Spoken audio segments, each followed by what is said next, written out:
Happy Sunday, Bayang Kalisa. Nagbabalik naman po ako, si Kid Abata, para magbigay po ng giya ngayong araw ng linggo. Second Sunday po ng July 14, 2024. At meron nga po pala tayong 7 races, no, na nakalatag ngayong araw ng linggo. Iba medyo marami, yung iba naman konti lang. At lahat ng distansya natin 1,400 meters. So, kamusta po yung pangarere nyo kahapon? Araw ng Sabado. Yun nga, medyo lihado lang, Megan Maxine. Nuno lang, wala ako sa rota, no? Megan Maxine, sayang. Saka ni Boji Henson, nakaremate. Lihado. Yun ang nagbigay ng magandang dividendo para sa winner take all. Okay, start na po tayo. Araw ng linggo, good luck po. Next week po, third leg ng Triple Crown. Don't miss it. Okay, rating base, class 4, 22 to 27 points. Para sa race number 1, umpisa na rin po kaagad ng winner take all yan, no? From race 1 to 7. Tapos ang start time po natin as stress ng hapon. Dito po meron tayong 9 runners. Ang first choice ko po rito, yung number 7 Israel, imported horse. Agaganda po tinakbo, nanalo nakaraan. Last time GBT, group based on time, sobra nanalo, Hugando. Sasakay ni Abu de Ocampo, JR. Ayan ang first choice ko. Medyo ano lang ako rito, doubt lang ako, 57 kilograms po ang dadalhin, no? Baka, pero anyway, malaking kabayan naman si Israel, eh.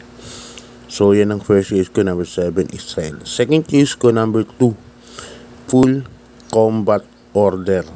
Yan ang second choice, sasakyan ni Jackie Pamboy Ponce. Alam niyo naman si Full Combat Order, gamay ni Pamboy yan.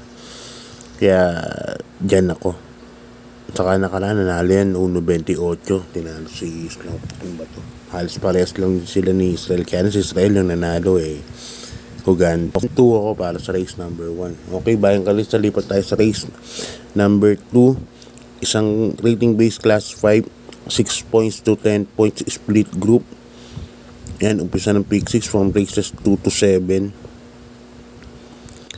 Dito meron tayong 7 runners. First case ko po rito, number 2, Noseng Yang Yana, sasakay ni Jackie Boji Henson. Parang mababa na po talaga yata sa grupo itong Noseng Yang Yana. Hindi lang natin alam kung ano naging issue nung nabakasyon yan. Pero may inam po sa tingin ko yan. Nakaraan na medyo maganda na ako tinakbo yan. Number 2, Noseng Yang Yana. Kaya dyan ako, mabababaan po talaga ako dyan sa kabayan na yan. Yan ang first case ko. Second case ko, Dihado, number 1, Golden Jeraywa, sasakay ni Jackie Apoy Asuncion. Si Golden Jeraywa, patak sa maiden yan nakaraan, di ba? Laging nasa maiden yan. At umakit na nga lang ng rating base ngayon, nasa 6 to 10 points na lang yan, split group, bagong baba. So, tingin ko ito na yung oras, no, para magkaroon siya ng palalo, makapagpalalo. At magandang kabayo rin po yan, number 1, Golden Jeraywa. Hindi ko kinuha yung train ko malalamado rito, yung Gamble Strike, kasi galing bakasyon. Hindi ko alam kung ano nag-i-issue nito. Anyway, para sa race number 2, Noseng Yang Yana, Golden Jeraywa. Ngayon si Gamble Strike, kung gusto natin kasama nyo. Okay, Bayang Kalista, lipat tayo sa ring. Isang rating base class 5, 6 points to 10 points split group. First case ko rito, number 5, Kentucky rin yan. Babalik na naman sa kamay ni Supremo, Jan Alvin Guse, si Kentucky rin. Alam naman natin, gamay na gamay ni Jan Alvin yan, si Kentucky rin. Kaya yan ang first case ko dyan. Ang second case ko, number 2, si Potential yan, si Lablab Galieta na, minus 1 kilogram pa. Nakaraan, segundong dikit ka, ang huling tumakbo, si Potential. Kala ko nga nanalo nakaraan yan, hindi lang lumagpas. At si Potential, alam ko na kay ano na yan, eh, kay Consihel Ferdy Eusebio. So Alam niyo naman makabayan ni Konsehal, umiinam. Arman Chico, trainer niyan. Kaya ating ko nandyan ang inam niyan. Kaya magandang protection niyan kay Kentucky Rain. Kaya sa race number 3, Kentucky Rain and Potential po ako para sa race number 3. Okay, lipat tayo sa race number 4. Isang rating base class 4, 28 to 33 points. Umpisa rin ng pick 4 from races 4 to 7. Dito po meron tayong 10 runners but 8 betting options lang kasi dalawang ang couple entry natin rito.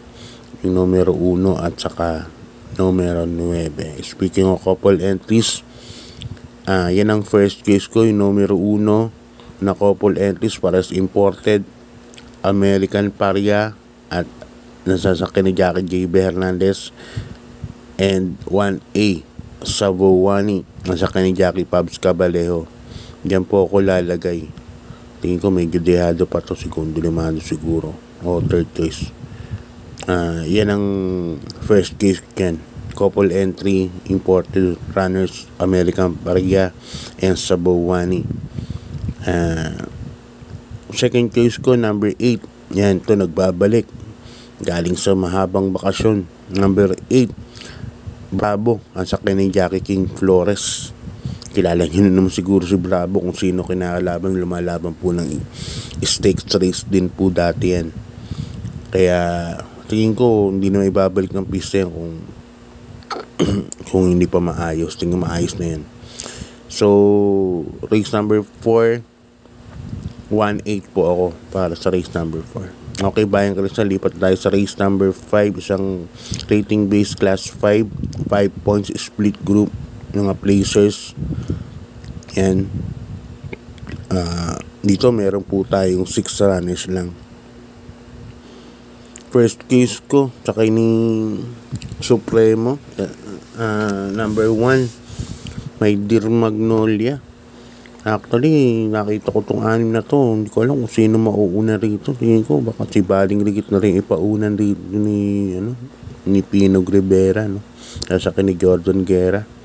Parang puro mabagal to. May Dear Magnolia, may konting bilis. You never know, Diremate bago Diremate, Time for Music, nasa sa gitna ng gagaling, may bilis lang ng konti.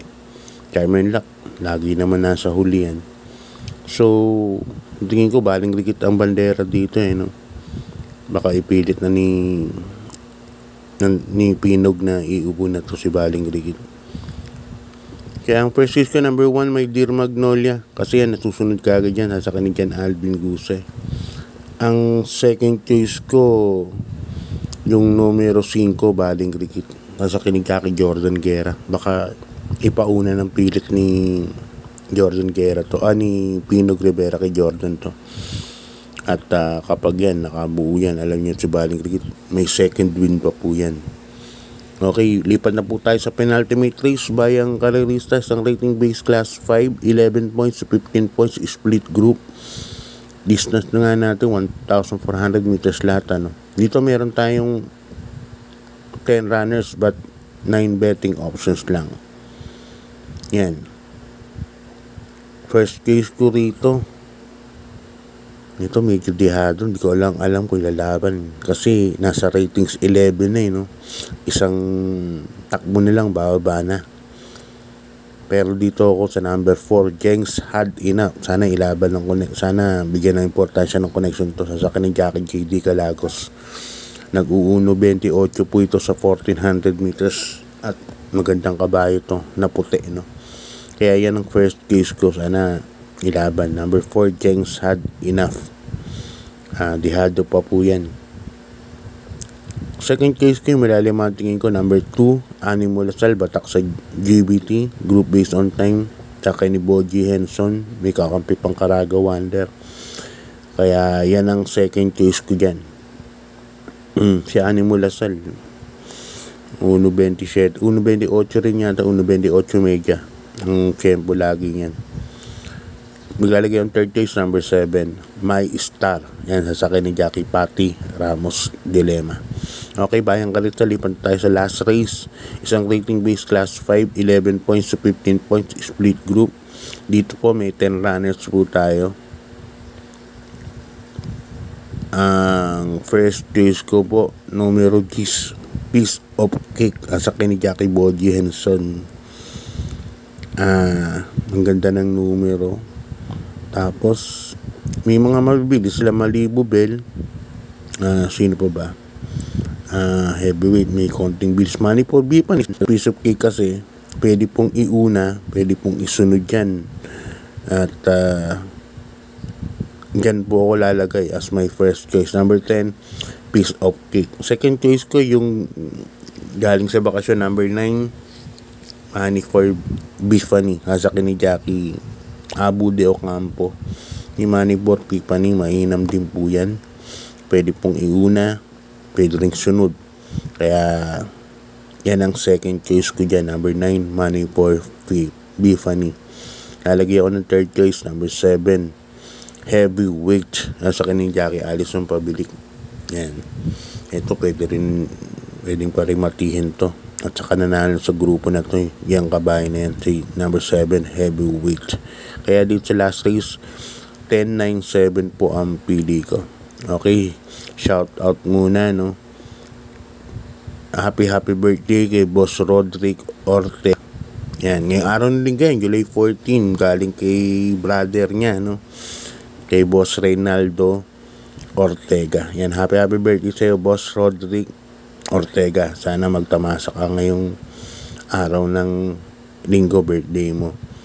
So, God bless po sa inyo. Maraming salamat po. Good luck po sa karera.